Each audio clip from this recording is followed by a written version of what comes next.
Yeah.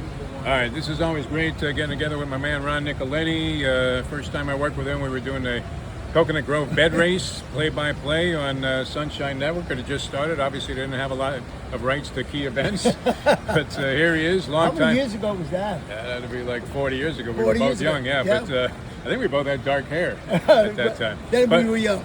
Handicapper here at Gulfstream Park. Everybody loves Ron Nicoletti, and we're looking at the Derby. It's coming up a week from Saturday, so we don't know the post positions yet as we speak. But any early thoughts on the Derby? Well, I've always been a fan of Commandment. I just, jumped in and bet him in the future wagers and just thought he was the one to beat in the race. But now, Chief Wallaby comes in and runs a fantastic race. He gets into the body race where the post position, I don't know yet. So I'm going to go with Commandment right now, but I might change to Chief Wallaby depending on the post. All right.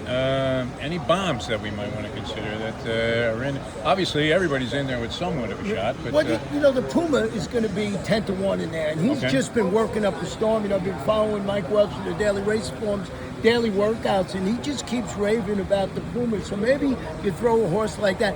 But almost every horse in the Derby is going to be a decent price. So I don't know when it's going to be 50-1 or 100-1, but I got some interest in the Puma too.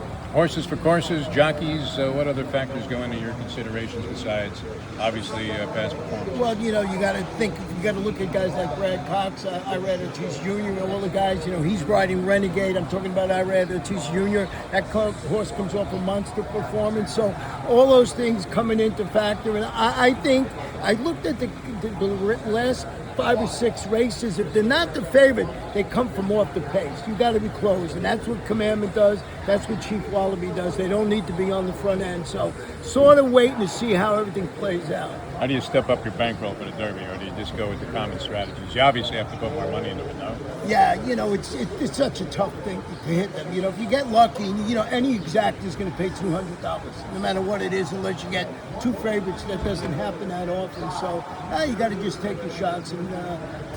And I always change my mind on Derby Day, trying to catch that one bomber. So 10 on this one, 15 on that one, 20 on that one, try and get a 30-1 shot. You can brag about it. Going back to Paul LaDuca back years ago, he came he was playing for the Mets, I believe, or the Marlins, and he came in and he was talking about horses, and I heard him hearing him, and I said, oh, he likes this horse like 40-1, and I bet that's my biggest Derby. I can't think of the horse's name right now. 40-1, and I bragged that. Of course.